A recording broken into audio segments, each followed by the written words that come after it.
Muito bem, nós estamos hoje, meus irmãos, nós temos, dá minha Bíblia ali a outra, nós temos a nossa lição e a nossa escola, que a gente faz aos sábados, eu, pastor Luiz, pastor Wagner, professor César e outros que participam, né?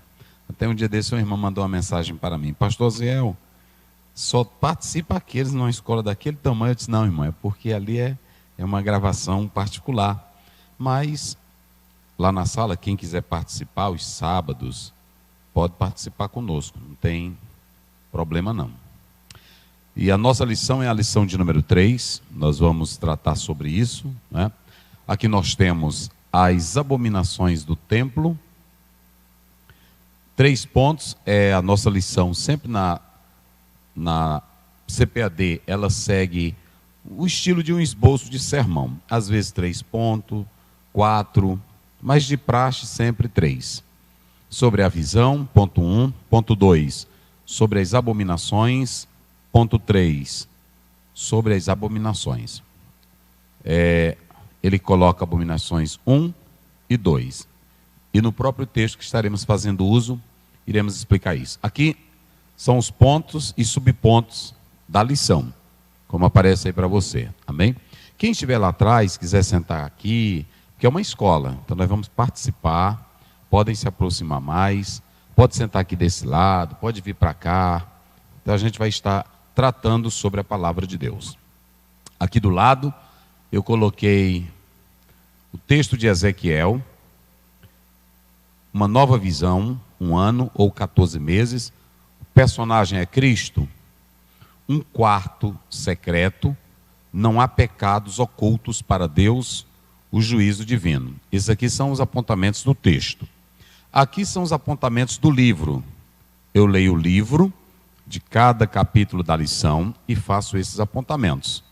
Nada aqui é da minha cabeça, é da minha ideia, fora outros comentários que nós estudamos, ok? Então nós vamos começar fazendo uma exploração, está lá. Isso, ficou muito bom ali, os irmãos vão analisar. Pastor Luiz vai começar lendo o texto e nós vamos seguir os versículos que estão na lição, viu, pastor? Ele vai lendo aí, deixa eu abrir aqui meu texto, capítulo 8, só um minuto. Pode 5, começar, comece. Pelo 5. É pelo 5, não é isso? E disse-me: filho do homem, sim, levanta agora os teus olhos para o caminho do norte. E levantei os meus olhos para o caminho do norte, e eis que da banda do norte, à porta do altar, estava esta imagem de ciúmes à entrada. E disse-me: filho do homem, vês tu o que eles estão fazendo? As grandes abominações que a casa de Israel faz aqui, para que me afaste do meu santuário, mas verás ainda maiores abominações. Pode ler. Versículo 9. Sim. Então me disse: entra e vê as malignas abominações que eles fazem aqui. 10. E entrei e olhei, e eis que toda forma de répteis e de animais abomináveis, e de todos os ídolos da casa de Israel, estavam pintados na parede em todo o redor.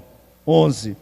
E 70 homens dos anciãos da casa de Israel, com Jazanias, filho de Safã, que se achava no meio deles, estavam em pé diante das pinturas. Isso. E cada um tinha na mão o seu incensário, e subia uma espessa nuvem de incenso. 12. Então me disse: viste, filho do homem, o que os anciãos da casa de Israel fazem nas trevas, cada um nas suas câmaras pintadas de imagens? E eles dizem: o Senhor não nos vê, o Senhor abandonou a terra. 14. E levou-me à entrada da porta da casa do Senhor, que está da banda do norte, e eis que estavam ali mulheres assentadas, chorando por Tamuz. Versículo 16. Isso. E levou-me para o átrio interior da casa do Senhor, e eis que estavam à entrada do templo do Senhor, entre o pórtico e o altar, cerca de 25 homens de costas para o templo do Senhor e com o rosto para o oriente, e eles adoravam o sol virados para o oriente. Muito bem. Ele começou a leitura do versículo 5. Está aí, ó, verso 5. Vaiomer Elai ben Adam. Olha, eu estou lendo para que vocês entendam aqui.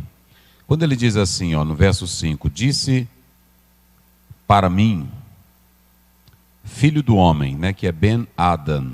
Aí você tem Sarnar, não é isso? Que na verdade, ergue-te, levanta-te agora. Essa expressão ela é bem comum no livro de Ezequiel. Observe que aqui nós estudamos do capítulo 1 até o capítulo 4, e do capítulo 4, em especial do 4 até o 11, você na verdade vai ter agora o desenrolar da visão, de uma segunda visão que o profeta terá. Alguns estudiosos dizem que essa visão, depois que ele recebe o seu chamado, como está no capítulo 1, passou-se 14 meses. Outros estudiosos dizem que foi um ano. Passou-se um ano. O certo é que na primeira visão, Ezequiel, ele tem a visão da glória de Deus. A partir desse capítulo que nós vamos analisar, do capítulo 4 em diante, Ezequiel passa a ter a visão, na verdade, do pecado do povo de Deus. E aí ele vai começar a viver essa realidade, que não é mais uma visão da glória de Deus. Ele vai ter uma visão do pecado, da situação lastimável do povo de Deus. Uma coisa interessante eu quero dizer para a igreja aqui. Ouçam bem. Antes de Ezequiel, ele começar a ter a visão do pecado, a visão do erro, a visão do desmantelo, a visão das coisas ruins, a visão de tudo que não prestava, primeiramente Deus lhe dá uma visão da glória dele, Deus lhe dá uma visão da sua majestade, da sua soberania. Por que que isso é importante, pastor Aziel? Prestem bem atenção. Nenhum homem que não tenha a visão da majestade de Deus, da glória de Deus e da santidade de Deus, ele pode combater pecado. Por que que é natural para um crente ele dizer assim, isso é assim mesmo, a gente tem que entender e compreender, Deus é amor, é porque o irmão é carnal, o irmão é carne, ele é como qualquer um de nós, é porque ainda você não teve a visão do soberano Deus, da santidade de Deus, da majestade de Deus. Isso aqui é muito importante. Por quê? Porque tem muito crente na igreja que está em pecado e que peca e leva de modo leviano as coisas, como se esquecendo da majestade, da santidade, da grandeza, do poder e da santidade de Deus. Se Ezequiel não fosse prevenido pela visão de Deus, lá do capítulo 1, se ele não tomasse consciência da majestade e da santidade de Deus, como ele poderia combater sacerdotes em pecados, povo em pecado, nação em pecado, mulheres em pecado, menino em pecado? Deu para entender agora? Porque às vezes você é crente, está dentro da igreja, mas você não ora, não lê Bíblia, não se consagra, não tem uma vida santa para com Deus, e o pecado para você, não, a gente é fraco, a gente é humano, Deus nos entende, Deus nos compreende. Mas por que foi que Deus deu para Ezequiel primeiro uma visão da glória dele? Deu uma visão da majestade dele, deu uma visão gloriosa, esplêndida para ele, para que primeiro ele pudesse ser fortalecido para combater na segunda visão o pecado. Eu vou dizer uma coisa aqui para vocês, meus irmãos. Imagine um mundo velho desse que nós estamos vivendo, na porcaria, tudo que não presta, aprovação de leis que não prestam, sistema falido. Como é que um homem qualquer e natural entra num negócio desse? Me diz aí vocês. Tem, irmão César? Vocês têm um microfone aí, não tem? Tem? Não tem. E é aqui que eu quero que cada crente entenda isso e compreenda. Se você não tiver uma visão do que seja Deus e a santidade dele, a majestade dele, você não vai combater pecado. Só tem nojo desse mundo pecaminoso quem conhece a majestade de Deus. Quem glorifica a Deus. Quem conhece o poder de Deus e a santidade dele.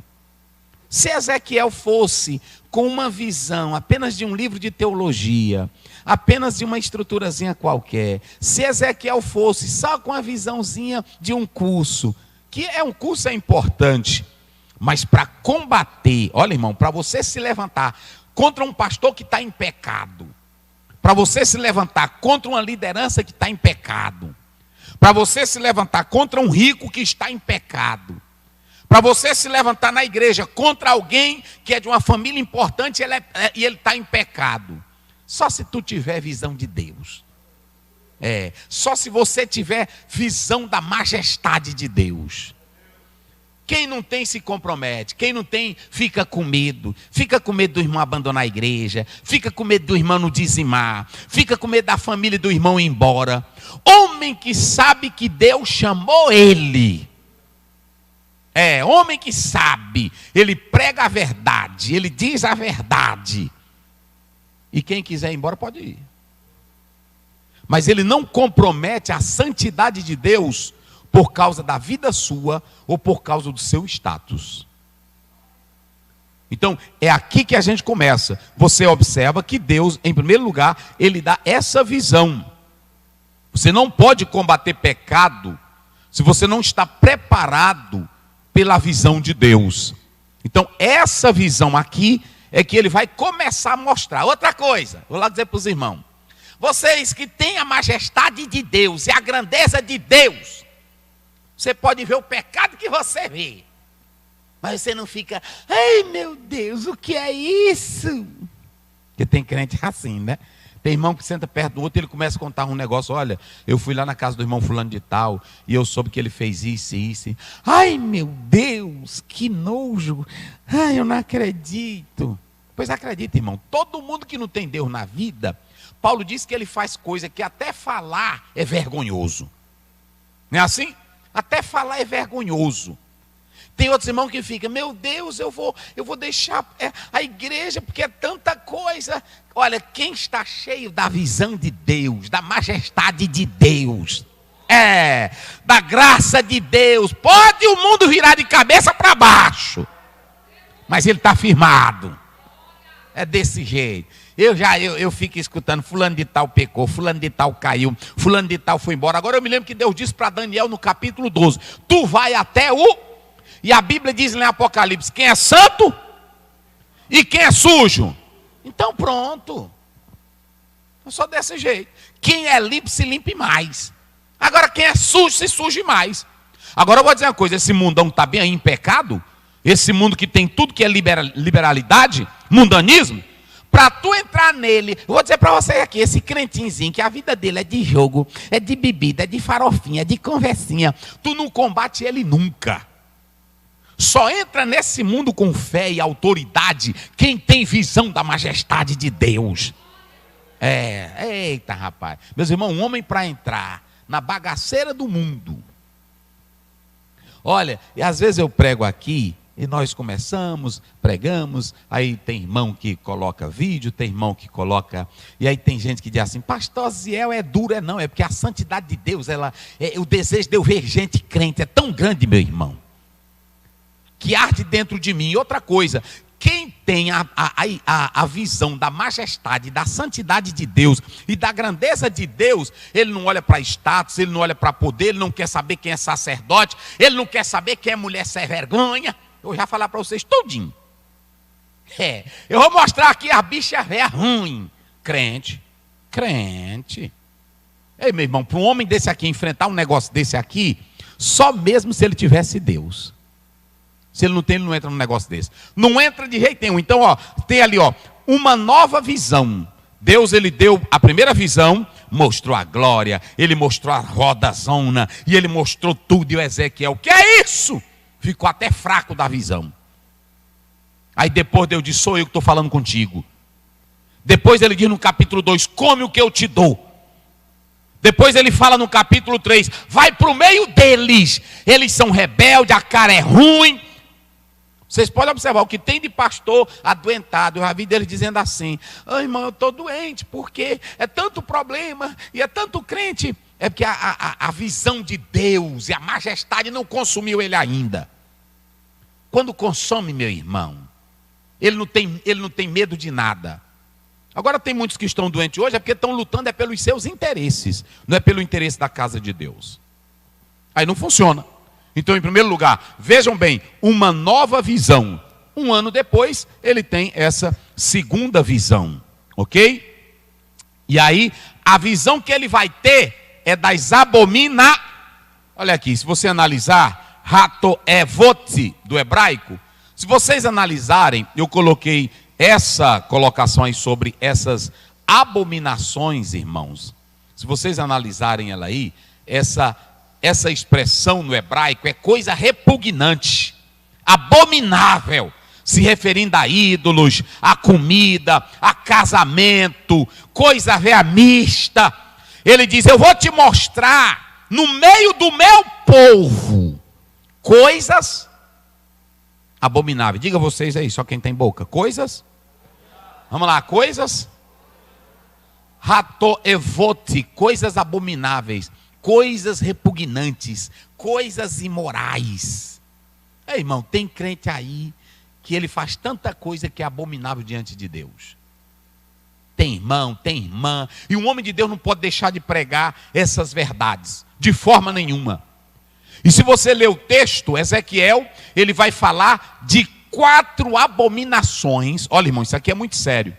O povo de Deus trocou o culto santo, o povo de Deus trocou o culto puro, o povo de Deus trocou o culto verdadeiro por um culto de idolatria e de superstição. Nós vamos já falar isso.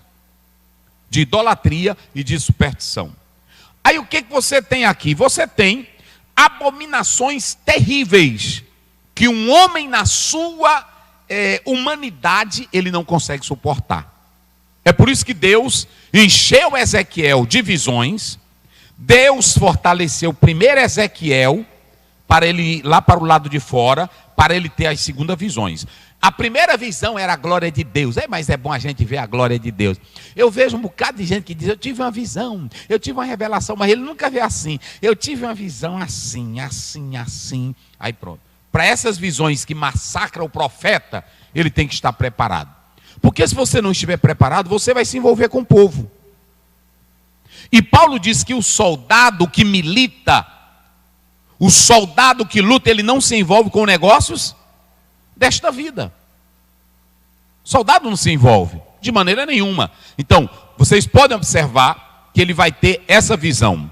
Aí vem a segunda questão, vai aparecer um homem. Lê aí, pastor, vamos lá no texto. Seguindo aí a lição, o que acontece? Aí é o verso 5. É o verso 5. E disse-me, filho do homem, levanta agora os teus olhos para o caminho do norte. É o 2, lê o 2 aí, é o 2. É o verso 2, lê aí. E olhei, e eis uma semelhança como aparência de fogo. Sim. Desde a aparência dos seus lombos e daí para baixo era fogo, e dos seus lombos para cima, como aspecto de um resplendor, sim, como cor de âmbar. Quem era que estava falando com Ezequiel? Alguns falam que era o próprio Cristo. A Septuaginta, ela coloca Ish, que é homem, mas no hebraico é Esh, que é fogo. O próprio texto massorético, ele trata disso aqui, que ele acha melhor essa expressão Esh, que é fogo no hebraico. E quando você atenta para essa expressão fogo, dá a ideia daquilo que Ezequiel já vinha falando pelo próprio contexto. Então, o melhor é traduzir isso aí como fogo. E alguns na Septuaginta traduziram como Ish, que é homem. O mais interessante é que está falando aqui do Cristo pré-encarnado, que ele é quem estava sentado no trono e era quem estava governando tudo, era quem estava controlando tudo. Então, esse texto ele está falando desse homem. Observem que Deus ele vai falar com Ezequiel, como é que ele diz o verso 5? Vai lá. E disse-me: Sim. Filho do homem, levanta agora os teus olhos para o caminho do norte. Sim. E levantei os meus olhos para o caminho do norte, e eis que da banda do norte, à porta do altar, estava esta imagem de ciúmes à entrada. Certo, então vamos lá. É importante nós analisarmos aqui, antes de chegarmos aqui no quarto secreto, que eu observo outra coisa nesse texto. Se o homem de Deus, ele não tiver a visão da majestade de Deus, da glória de Deus, da santidade de Deus, para ele combater e ter visões para combater o pecado, o ministério dele vai ser de peso, vai ser de tristeza, vai ser de lágrimas. É importante que vocês atentem para isso.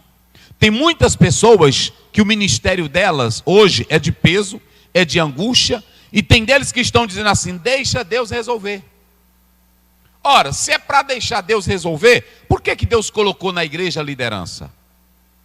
Por que Deus colocou um pastor? Por que Deus coloca um atalaia? Isso é muito sério. Tem irmão que diz assim: eu vivo a minha vida, pastor, eu não preciso de pastor, não preciso de líder. Então você tem que rasgar a sua Bíblia. Efésios 4:11, a Bíblia diz: a uns pôs Deus na igreja. Pode colocar aí no texto, viu, Dinilton? Efésios 4:11. Depois 1 Coríntios 12:28. Agora há uma coisa interessante. O obreiro, o pastor, ele vai receber de Deus visões, ele vai receber de Deus revelações contra o pecado. E aí é que entra o mais importante.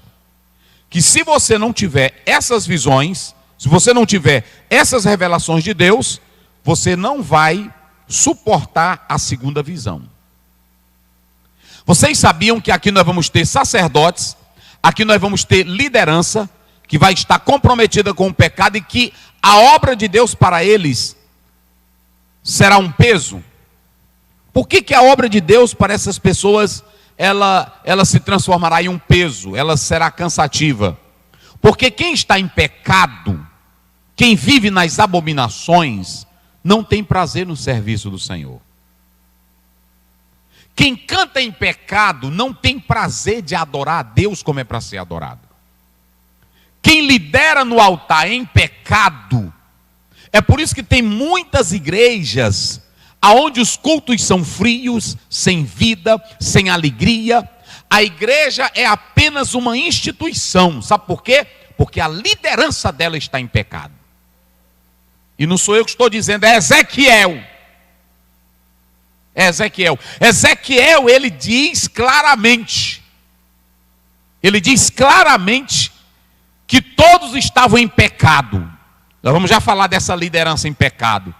E quem está em pecado, tudo é um peso. Vocal é um peso, coral é um peso, a mocidade é um peso.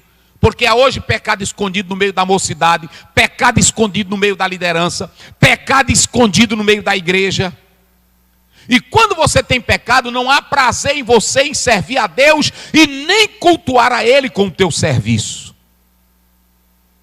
Paulo diz em 1 Coríntios 11, por causa disso há muitos que já morreram e outros estão fracos e doentes. Pecado. Quando você vê um líder morto aqui na frente, pode ir atrás, pecado.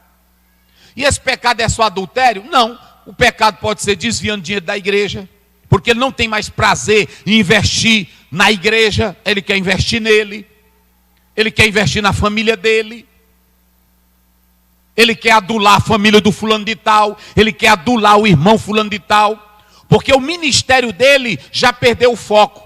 Um homem que tem revolta contra o pecado, você vê a energia de Deus nele. Um homem que tem revolta contra o pecado, você vê o avivamento de Deus na vida dele. E eu vou dizer mais, Homem que tem avivamento de Deus na vida, pode a igreja todinha estar morta, mas quando ele vai para o altar, ele tem vida. Porque ele é quem tem a visão da majestade de Deus. Ele é quem tem a visão da glória de Deus. É assim, meus irmãos. Você vê uma pessoa morta na liderança, os irmãos também mortos. É porque está tudo morto. Aí pronto, se ajunta e o bacanal é grande e as coisas que não funcionam, aí tudo. Aí você pode observar. Então, se vocês analisarem, Ezequiel é dessa forma. E aí, o que acontece? Nós vamos ver que no texto, nós temos 4 abominações. Eu quero que vocês falem bem forte, vamos lá. 4 abominações que ele vai falar contra. Diga comigo. Primeiro. Diga comigo bem forte. Só quem está na escola. Primeiro. Imagem de ciúmes. Segundo. Idolatria secreta dos anciãos. Terceiro. Mulheres chorando por Tamuz. E quarto. Adoradores do sol no pátio interno. Pronto, Denilton, não sei se dá para tu escrever aí, mas se der para escrever, coloca aí. Primeiro, olha, irmão, isso aqui é pesado, vou logo dizer para vocês. Primeiro, a imagem de ciúme. Eles colocaram, irmãos, dentro do templo, uma imagem para provocar ciúme a Deus. Como era que se provocava ciúme a Deus? Ora, quem deveria estar lá era a glória de Deus. Quem deveria estar lá era eles adorando ao Senhor. Mas não, eles colocaram, se vocês analisarem, qual é o verso aí? A imagem de ciúmes, vamos lá. Ciúmes é o 5. É o 5. Como é que diz aí? Verso 5, né? E eis que da banda do norte, sim, à porta do altar, estava esta imagem de ciúmes à sim, entrada. Isso. A imagem de ciúme, eu coloquei aqui, ó. Raquiná, está aqui, olha. Raquiná. Se vocês analisarem, essa imagem de ciúme era para provocar ciúme, para provocar ira. Deus disse em Êxodo 20, não farás imagem de escultura. Mas o que tinha dentro da casa de Deus? Imagem de escultura. E observem bem uma coisa, igreja, observem bem uma coisa, meus irmãos. É muito interessante isso aqui para vocês analisarem. Quando a gente atenta para essa imagem que o texto está falando aí, claramente dela, nós podemos analisar isso, essa imagem de ciúme que o profeta está falando aqui, o rei Manassés, se vocês analisarem 2 Reis 21, ele colocou essa imagem, ele colocou uma imagem lá para o povo de Deus adorar. Vocês sabem que tanto Josias como o rei Ezequias, eles fizeram quebra. E alguns falam que essa imagem, Azera, que na verdade foi colocada ali, eles adoravam. E o profeta Jeremias bateu de frente contra essa situação, mas o povo continuava no mesmo pecado. Então perceba que eles cometem a primeira abominação, atos repugnantes, colocando uma imagem de ciúme para provocar Deus. Para provocar Deus. Essa imagem, alguns dizem que seria, na verdade, uma imagem de um altar esculpido. E ali eles provocavam ciúme a Deus. Essa imagem, ela imitava as outras nações. Então, os irmãos podem analisar pelo próprio texto bíblico que eles cometiam essas abominações. A segunda coisa que você pode observar é a idolatria secreta. Agora aqui está, um quarto secreto. Digam comigo, um quarto secreto. Mas esse quarto aqui não era de oração, não. Não era de oração, não. Havia pecados na entrada, na porta, mas havia pecados que ninguém poderia contemplar, ninguém poderia ver. Era pecados secretos. E aí Deus chama Ezequiel, está aí no próprio texto, e você tem aqui um quarto secreto, Deus manda o profeta cavar um buraco. Isso aqui é sério. Cavar um buraco na parede e olhar. Há pecados escondidos, porque eles tinham tanto pecado público, como se podia ver da imagem, como também eles tinham pecados secretos. Isso aqui é pesado. É pesado. Por isso que eu disse agora há pouco para vocês, que existem coisas que é necessário primeiro você estar cheio de Deus para combater. Deus disse: cava um buraco na parede e tu verás. Durante o dia, hipocrisia, religiosidade hipócrita, adoração hipócrita, levantando mão, chorando, indo para o altar, mas no secreto não valiam nada. Aí, não valiam nada. Não valiam nada. E homens de Deus comprometidos com a obra tem que cavar, tem que abrir, tem que derrubar o muro para mostrar a realidade do pecado. Isso aqui é pesado, meus irmãos. É pesado. E sabe quem era que estava lá? Que o profeta, Deus diz, cava um buraco, só o bichão, só o grandão. Quantos anciãos tinham lá? Quem se lembra do texto? Quantos? 70. Representa o número de nações. Mas aí era só homens da alta. Era a elite que fora levada para o cativeiro. O profeta mostra essa elite todinha em pecado. É negócio sério, meus irmãos. Essa elite todinha em pecado. E tinha um camarada lá, vocês podem observar aí, de nome Jazanias. Esse era muito conhecido. Ele, além de pecar, ele levou toda a família dele para o pecado. Então Deus chama Ezequiel e diz: cava um buraco e olha. E aí você vê as coisas abomináveis que eles estavam fazendo. Se vocês atentarem, eles praticavam um culto sincretista de origem egípcia. Isso é muito sério. E eles faziam o seguinte: primeiro, eles tinham um culto que envolvia ídolos. Alguns dizem que seria de uma influência egípcia, outros dizem de uma influência babilônica, não é? Do Egito você tem a questão de Osíris, mas da Babilônia você tem também a questão de Baal e dentre outras divindades. Mas o que nós podemos analisar aqui é que esse povo, ele estava cometendo abominações terríveis. E o que você tem? O que o profeta vai ver? Todo tipo de animal ímpio estava lá, répteis, tudo. E além disso, ídolos. Eles estavam cometendo esses pecados com essas coisas imundas. E sabe o que eles diziam? Eles praticavam isso e eles tinham duas razões para dizerem, afirmarem por que estavam fazendo isso. Primeiro, o Senhor não nos vê. Segundo, o Senhor nos abandonou.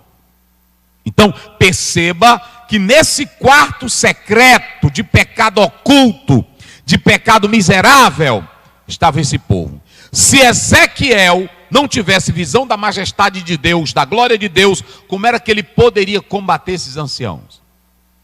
Porque no capítulo 9, ele vai ter que matar todos eles. Vamos falar isso aí. Você estaria preparado para combater só gente da alta?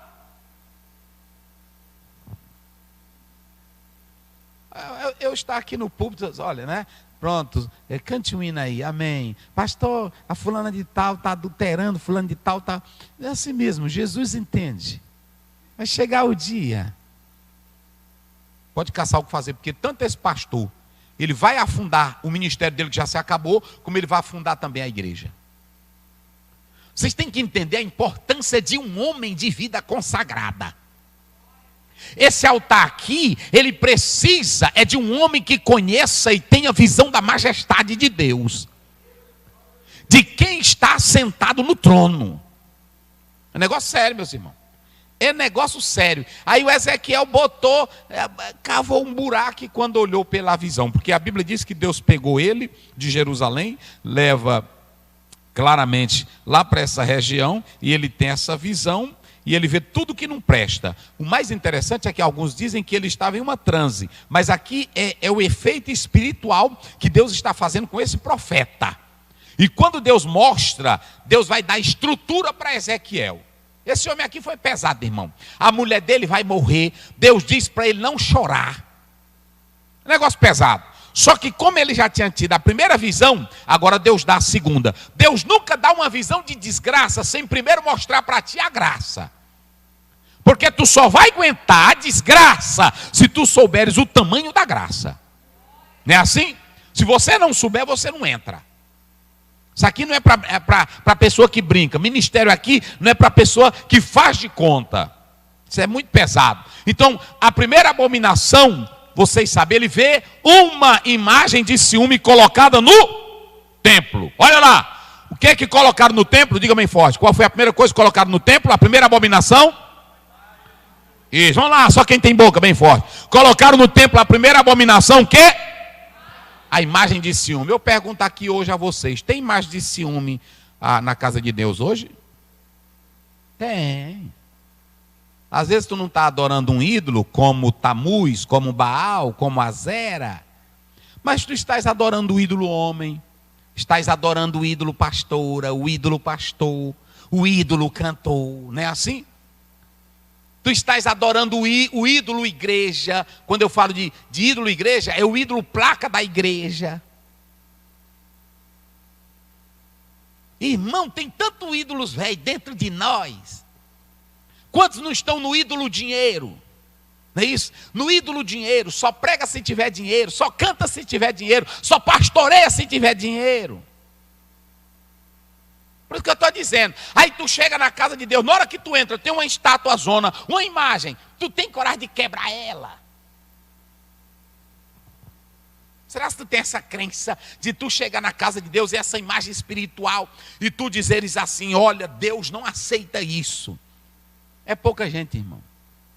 É pouco líder. Qual foi a segunda abominação? Qual é a segunda? A primeira é a imagem. E a segunda? A segunda, 70 anciãos, a elite toda em pecado. E aí Deus diz para Ezequiel, fura um buraquinho na parede. Ah, irmão, é porque Deus não faz mais isso agora, que ele tem a palavra, vai ter o julgamento. Mas se Deus disser só, Zéu, vai na casa dos crentes aí, fura um buraco. Irmão, era coisa demais, que tem crente aí que é só a misericórdia do Pai. E Deus sabe o que tem dentro da tua casa. E Deus sabe o que tem dentro do teu coração. E Deus sabe o que tem dentro do teu quarto. Tem muito crente aqui que está sentado me ouvindo, mas também o irmão está filmando aí direito? Bota para cá. Tem muitos aí que estão me escutando também. Deus sabe o que tem na tua casa, no teu quarto. Você está pegando aquilo que não é seu. Você está colocando na mão naquilo que não é seu. Deus sabe. Mas Deus levanta homens para ver essa maldade e pregar a verdade. Deus levanta. A segunda abominação. O que tinha lá? Eles tinham animais impuros, répteis e ídolos. Terceira abominação. Agora lá vai. As mulheres. Aqui você tem Tamuz, né? Eu coloquei aqui, ó, Ratamuz. Ratamuz no hebraico quer dizer vida. E quando você atenta para Ratamuz, filho da vida, era um Deus que eles acreditavam que era o Deus que trabalhava para dar vida à terra, para abençoar a terra, mandando chuva. E eles faziam culto a Tamuz. Eles faziam culto a Tamuz, e nesse culto que era feito a Tamuz, olha para cá para vocês entenderem. Primeiro, tinha sexo.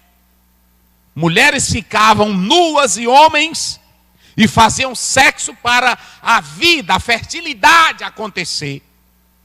Tamuz, sexo. Se vocês analisarem dentro desse culto a Tamuz, imoralidade, castração, invocação de espíritos. E aí você pode observar, para os gregos, nós sabemos que era Adonis, na forma egípcia, Osíris, também para a Babilônia, Marduk. Cada um tinha forma, e isso aqui estava dentro da casa de Deus. E mulheres choravam por Tamuz, mulheres crentes, mulheres que eram de Israel, do povo de Deus, chorando por Tamuz, chorando por ele. Por que elas choravam? Qual era a razão? Porque tinham tirado os nichos das paredes, onde colocava na parede aquela adoração daquele ídolo, e elas choravam.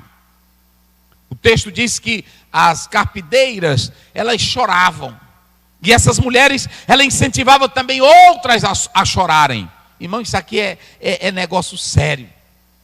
Tudo que não prestava estava dentro do templo de Deus. Tudo. Às vezes tem irmão que se zanga. Para que um negócio desse? Até pastor. Por que o pastor fala sério assim? E por que Ezequiel falou sério desse jeito? Me diz aí vocês. Eu pergunto aqui aos senhores, que cidade era essa aqui que o profeta estava falando?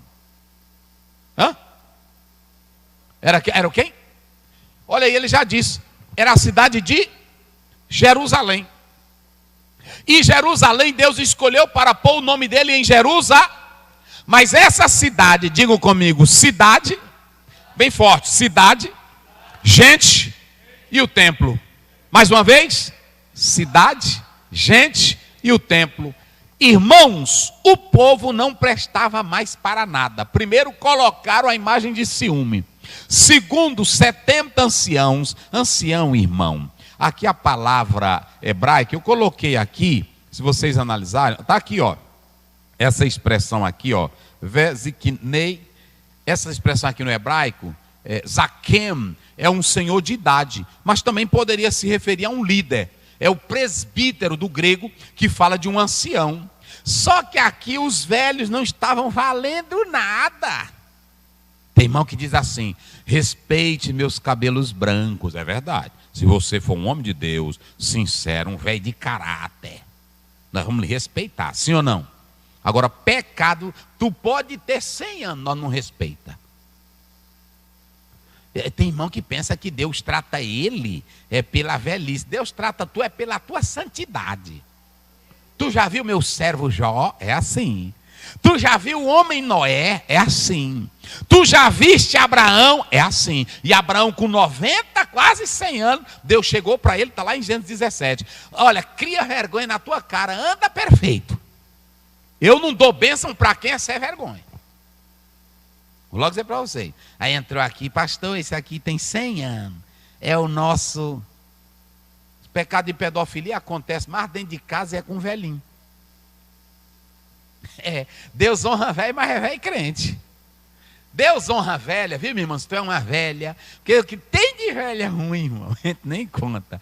Agora, se tu é uma velha cheia do Espírito Santo, é outra coisa. Agora, essa é vergonha, Jesus não quer saber, não. Eu estou lá dizendo para vocês, que tem irmã que fica, pastor, é uma anciã. É uma anciã, né? Estava conversando agora com o pessoal. Eu disse, olha, pastor, aqui ontem no templo, conversando aqui com o pessoal. E aí uma pessoa diz, pastor, essas coisas são necessárias, porque às vezes a pessoa passa e é uma criancinha, mas dentro daquela bolsa daquela criancinha, às vezes ele bota uma criança para passar, para dizer que é um coitadinho, um inocente, mas ele colocou uma faca dentro da bolsa da criança. É por isso que a gente olha para a criança, olha para o velho. Às vezes é um velhinho, mas está com a faca. É assim. Deus, irmão, é Deus. É assim. Então vocês têm que entender aqui que esses anciãos, eles estavam todos em... E agora vem as mulheres. Irmão, mulher, eu louvo a Deus que a igreja é cheia de mulheres. Tem as mulheres de Deus. Agora, eu vou ser sincero com as irmãs. São poucas as mulheres que gostam de amar e ler a Bíblia e ser uma cristã de verdade espiritual. Muitas são mais levadas pelas emoções. Logo dizendo para vocês aqui. E aí, pronto, o irmão está filmando aí, ao vivo, tem irmão que diz assim: mas as emoções pentecostais, nós temos que ter as nossas reações. As nossas emoções, elas não podem estar fora da palavra. As nossas emoções, elas devem acontecer baseado no meu conhecimento que eu tenho de Deus. Quando eu digo glória a Deus, eu estou dizendo isso porque eu sei quem é Ele. Não é uma emoção sem causa. Quando eu glorifico a Deus, eu falo línguas. Paulo diz lá em 1 Coríntios 14, ele diz: quando eu oro em línguas, eu oro bem. Mas ele diz: se não tem profeta para interpretar, fique calado. Olha o que ele diz. Se é para dizer assim, ele está mostrando que o texto tem equilíbrio. Sim ou não? Tem equilíbrio. Não, mas o pastor fulano de tal caiu. Dia desse eu vi uma pessoa na internet. Ele faz... Aí tem gente que bota: eita, aí é poder. É não, irmão, é brincadeira. É brincadeira. Cuidado, minhas irmãs. Eu gosto muito das irmãs, amo as irmãs, mas aqui, tinha delas aí, eu coloquei aqui, meus irmãos, muitas delas chorando, elas choravam, e aí incentivavam as outras pelo choro para se emocionar. Elas chegavam, vocês sabiam que essas mulheres que choravam em velório, elas nem conheciam o defunto. Rapaz, é interessante, né? Elas nem conheciam, meu Deus, morreu, oh meu pai. Aí tem gente que é assim, aí já começa: meu sogro era desse jeito. Não podia ver alguém chorando, que ele... aí já chorava também. Então tem pessoas dessa forma, que o chorar do outro incentiva. Às vezes a gente chega num velório e tem gente que dá um grito que a gente fica mesmo com pena. Meu Deus, não é assim? Aí começa a chorar também. Por causa da emoção dele, ele te emociona.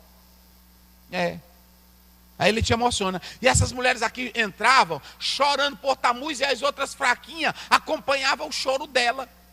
É por isso que eu não tenho que ir pelo teu choro, eu tenho que ir pela palavra de Deus. Entenderam como é as coisas? Tem irmão que está contando umas coisas e você não dá as horas. Agora na hora que ele começa, gente, aí tu começa, tem uns que choram até com pena do que está chorando. Tem ou não tem isso? É assim. Eu conheci um irmão que quando ele ia pregar, ele falava tão choroso que a pessoa começava a chorar, com pena dele na pregação. Aí a glória não era o poder do Espírito Santo, era o choro dele que incentivava. Então nós não podemos ter essas emoções. Essas mulheres eram pagas, elas choravam e incentivavam as outras para chorar por Tamuz. E o que tinha Tamuz? Um culto sincretista, um culto de idolatria, um culto de moralidade, um culto de sem vergonhice, um culto que não valia nada. E agora vem em último lugar, se vocês analisarem, nós vamos ter outra coisa aqui, a quarta abominação. Qual é a quarta abominação? Qual é a quarta? Eu já falei. A primeira, a imagem de ciúmes. Qual é a segunda? 70 anciãos com todo tipo de idolatria. E a terceira, as mulheres chorando por Tamuz. Já falei quem é Tamuz. E a quarta, qual é, para a gente encerrar? Estavam adorando o sol. Quantos homens estavam de costa para o templo adorando o sol? 25, não é isso, William? 25 homens. Agora preste bem atenção. Por que eles estavam orando de costa para o templo? Nós não queremos Deus. Falta de respeito, falta de consideração. Nós não queremos Deus. E a maioria dos intérpretes bíblicos dizem que esses 25 homens, sabem quem eram? Sacerdotes. Sacerdotes. Ou seja, todas as classes sociais do povo de Deus estavam em pecado. Agora olhe para mim aqui para me finalizar. Quem é que quebra isso? Vai, diz aí você. Vai, irmã, quem é que quebra isso? Imagem. Olha, outra coisa. Todos estavam envolvidos no mesmo pecado. A igreja deve orar para Deus colocar nela e no meio dela um homem espiritual e um homem que tem a visão de Deus. Porque se ele não for espiritual, toda classe entra em pecado. Olha, irmão, estava em pecado. Lá vai todo o povo adorando a imagem de ciúme. Todo o povo, 70 da liderança mais elitizada. todas as mulheres chorando por Tamuz, e agora 25 sacerdotes. Me diga você, como é que Ezequiel ia quebrar essa bagaceira todinha?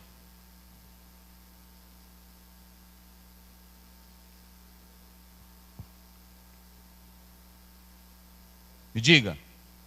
Se Deus não levantar homens espirituais, homens que sejam consumidos pela sua visão e pela sua glória, homens que saibam de fato quem é Deus e que tem comunhão com Ele 24 horas, Ele não vai conseguir. No capítulo 9, nós vamos ver quem é que vai ficar de pé e quem é que vai morrer. Então observe bem uma coisa, que eu vou dizer aqui para vocês. Líderes mundanos, ouçam bem, líderes mundanos, homens mundanos, que têm apenas a aparência de que são chamados, não podem combater o pecado, a luxúria e a ser vergonhice do povo. É impossível um homem que diz que está no altar de Deus, se envolvendo com outras coisas, ele ter a capacidade de combater o pecado. É impossível. Quanto mais um homem tem Deus na vida, mais ele quer se afastar do pecado para combater o pecado. Mas se eu, como homem de Deus, eu me envolvo nas coisas do mundo, como é que eu vou combater elas? É por isso que só um homem dominado, massacrado pela visão de Deus pode se levantar. Irmão, o Brasil tem tantas coisas ruins, e só um homem de Deus que conheça a majestade dele pode levantar a voz e dizer: não é que a gente queira ser perfeito, não. Eu não quero ser perfeito, de maneira nenhuma. Quando nós chegamos aqui no estatuto da igreja, tinha que o pastor presidente, quando ele envelhecesse, ele tinha direito a tantos salários. A primeira reforma que nós fizemos do estatuto foi que eu tirei isso. Eu não quero jubilação da igreja, eu não quero salário. Meu pai disse assim: tu tá doido, rapaz? Não, eu vou trabalhar, o que a igreja me dá, eu vou fazer minha vida. Quando eu terminar, eu caio fora e outro pastor assume. Mas eu não quero. Está aí, está no estatuto da igreja, eu tirei. Você pensa que hoje tem gente que faz isso? Se não tiver a visão de Deus, não faz. Se não tiver a visão de Deus, não faz. Tem gente que pensa que eu sou contra a verdadeira política, a política do ato de governar bem, de dirigir bem. Eu sei o que é isso, irmão, eu sei o que é esquerda, eu sei o que é direita. E eu sei quando o camarada está falando pelo bem do Brasil, pelos bons princípios, mas eu sei quando é interesse também. Eu sei quando há interesses também. E agora? Se você não tiver a visão de Deus e da obra de Deus, você não tem como combater esse mundo lá fora. Homens mundanos, por exemplo, se eu for um pastor louco por dinheiro, louco por posição, louco por fama, como é que eu vou combater lá fora? Se é isso que está dominando os homens lá fora. Preste bem atenção. Analise isso. Não tem como. Não tem como. Pessoas que se arrogam disso. Não tem como. E esses aqui, olha, irmão, 25 sacerdotes. Todos estavam lá. E agora, porque é difícil para um homem de Deus, porque a maioria está em pecado. Vocês se lembram de Micaías? Vocês se lembram de Micaías? Quando o rei olhou para Acabe e disse assim: não tem mais um profeta aqui? Ele disse: tem um, mas ele nunca fala de mim o que é bom. Ele só fala o que é mal. E todos os profetas, em uma só voz, estavam do lado de quem? Estava do lado de quem? Só de Acabe. Olha para cá. A maioria não quer dizer que Deus está aprovando. Às vezes eu posso ser um na multidão e toda a multidão ser contra mim. Porque quem quer as coisas de Deus corretas, sempre a maioria será contra. Aí mandaram chamar. E aí fala aí o que Deus tem. E aí quando o profeta foi lá, ele disse assim: ó, todos estão lá em uma só voz, dando uma só palavra de vitória para o rei. Vê se dessa vez tu contribui. Ele disse: aquilo que o Senhor colocar na minha boca é o que eu vou dizer.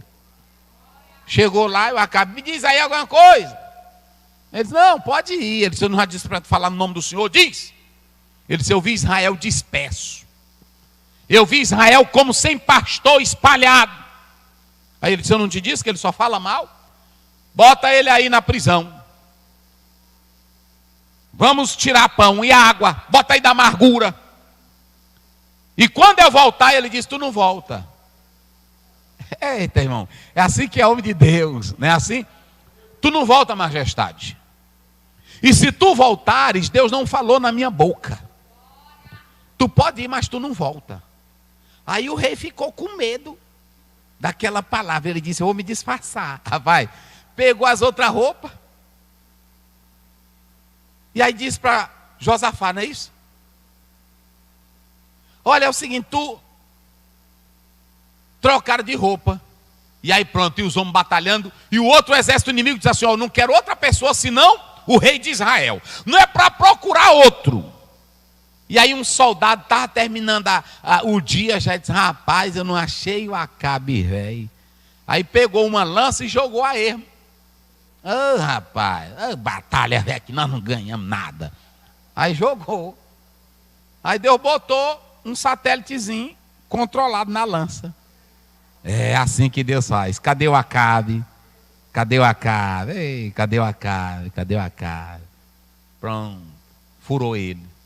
Aí ele disse para o homem dele, me tire daqui que eu estou gravemente ferido. Aí pronto, tirou, mas morreu. É assim, meus irmãos, nosso Deus é Deus. E todos os profetas estavam defendendo quem? Acabe. É assim. Tem muita gente, irmão, que defende, e aí você pensa, a maioria tem voz, a maioria é quem decide, não é assim não. Deus sabe como trabalhar. Então esses homens aqui, meus irmãos, olha, eram 25, os cabra velho ruim, tudo em pecado, não prestava para nada. E aí vocês podem observar aqui que Ezequiel se levanta contra esses homens. Ele se levanta contra esses homens. E aí vem aqui o mais pesado, o juízo divino. Se você analisar o último versículo, não sei se vai dar para ler lá, coloca lá, o último versículo de Ezequiel. Olha aí, como é que diz, pastor? Pelo que também eu procederei com furor. Isso. O meu olho não poupará. Sim. Nem terei piedade. Isso. Ainda que me gritem aos ouvidos com grande voz, eu não os ouvirei. Se vocês analisarem a palavra violência no verso 17, coloca aí. Essa palavra ela fala de atitudes erradas, tanto para com o homem, para com Deus. Violência ali não era de morte, que eles não estavam matando ninguém. É o verso 17, coloca lá. A violência ali era atitudes pecaminosas, erradas contra Deus. Olha o que ele diz aí, vamos lá. Então me disse, vês isto, filho do homem? Há porventura coisa mais leviana para a casa de Judá, sim, do que tais abominações que fazem aqui? Havendo enchido a terra de violência, tornam a irritar-me, e ei-los a chegar o ramo ao seu nariz. Pronto.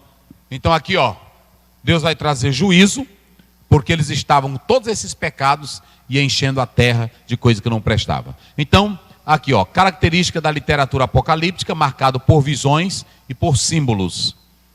Ezequiel é uma forma literária que traz esse modelo. O modelo de como? De uma mensagem no caráter de Apocalipse. Ele é esse homem que traz. A visão preterista e futurista. Ele falava de acontecimentos que seriam envolvendo os seus contemporâneos, mas também ele tinha uma mensagem escatológica para o futuro. Ok? Depois, o porquê da ira de Deus. Deus vai descarregar toda essa ira. A glória dele vai sair da casa, a glória dele vai sair do templo, a glória dele vai sair da cidade, a cidade vai ser destruída, o templo vai ser destruído. A ira dele é por causa do quê? Quem se lembra? Por que ele vai mandar ira? Quais são as 4 abominações? Então você já sabe. Se não aprendeu, meu irmão, não aprende mais não. Entendeu? Olha, a ira, vocês observaram que no final, fora da violência, olha para cá, fora das 4 abominações, ainda tinha mais um acréscimo. Qual era o acréscimo? A violência. E a violência eu já expliquei para os senhores o que era. Afastamento de Deus. Pode ter templo, pode ter casa linda, pode ter pregador bonito, mas aonde tem essas imoralidades, Deus já saiu de lá, ó, há tempo. Tem muitos lugares que só tem templo e orquestra bonita e banda bonita, mas Jesus já saiu de lá, ó, A glória de Deus não está mais lá. Estou lá dizendo para vocês. Pronto. Outra coisa, a cidade de Jerusalém foi escolhida, mas Jesus disse em Mateus 23, é uma cidade linda, mas é matadora de profetas. É assim, tem muita gente que vai para Jerusalém. Um dia desse um irmão falou para mim: ô pastor, quando eu cheguei lá, eu senti o peso da cruz nas costas, quando eu entrei na Via Dolorosa.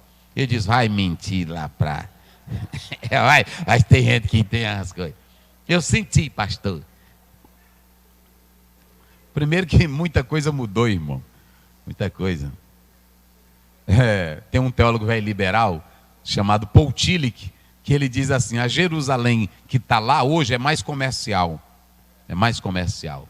A gente vai, não é errado ir não. Um culto pagão, culto velho, tudo que não prestava, sincretista, misturado com o Egito, misturado com a Babilônia, estava no meio do povo de Deus.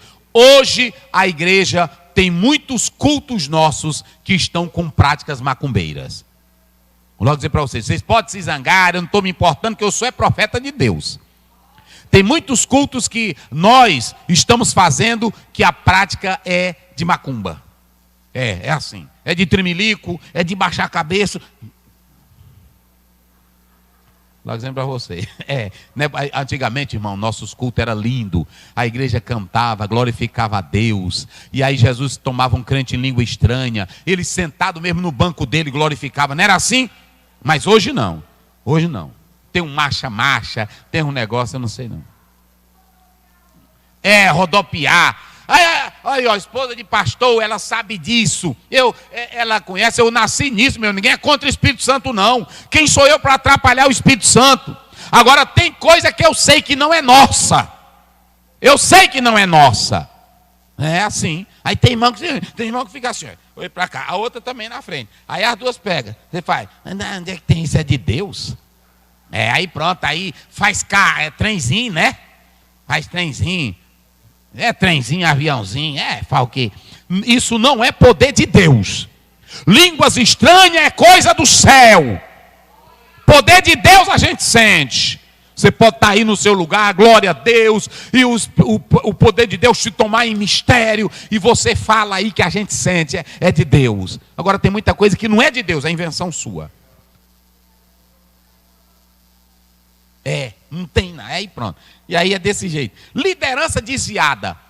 Os 70 estavam desviados. E os 25, e Jezania, tudinho desviado. Tem muita gente que está liderando a obra de Deus, mas está desviado. Outra, tem muitos que estão no trono, mas nem o rei sabe. Vocês se lembram que Adonias foi reinar e Davi não sabia. Tem muitos que estão no trono, mas Deus não tem nenhuma comunhão com ele. Por isso que Jesus disse: eu não vos... Pronto. Quando se perde a fé em Deus, quando se perde a fé, tudo é só levado na base da tradição, levado na base de ganhar dinheiro, e a igreja vira simplesmente uma instituição humana. Pronto, tem muitos que estão só assim. Um culto com mulheres velhas liberais. Eu falei aqui do culto que o diabo gosta. É o culto do bezerro, 32. E aí os cultos velhos das mulheres velhas. Hoje aí, meus irmãos, tem culto que as irmãs... Eu já vi homem em culto, as mulheres caem, os homens levantam ela, aí fica passando por cima, joga ela e um pegando aqui nela. Isso lá é culto mesmo. Irmã que quando dá fé cai, rolando no chão, a gente fica vendo a calcinha dela. Aí eu fico pensando, onde é que estão esses maridos velhos? Uns homens velhos que não prestam atenção às coisas. Não é poder de Deus, é nada. Isso aí Aqui mesmo já teve uns aqui, que aí eu porque eu sou educado, eu não gosto de fazer vergonha para ninguém. Mas uma irmã aqui, aí pronto, aí puf, caiu aqui, aí pronto. Eu disse logo para a irmã, levanta ligeiro. Para a irmã, aqui canta, a irmã Lindava. Onde Deus quer um culto, irmão, que as irmãs caem e ficam cobrindo as pernas dela. Que culto é esse? Não era que caía, levanta, aí ela levanta com a cara limpa. E que foi? E que foi? Eu disse, ai, feiura, que foi? É assim, então vamos lá. De costas para Deus, tem muitos que não estão mais ligando para Deus. E uma crise social, e eu não quero mais essa casa. Olhe para cá. Será se Deus ainda quer essa casa aqui? Será se Deus ainda quer você? Saia daqui com essa mensagem. Será se Deus quer você? O que tem na tua casa? qual é a abominação que mora lá. Que Deus tenha misericórdia de nós, irmãos, em nome de Jesus. Deus abençoe a todos meus irmãos, muito obrigado, em nome de Jesus. Pastor Luiz, ora aí, nós vamos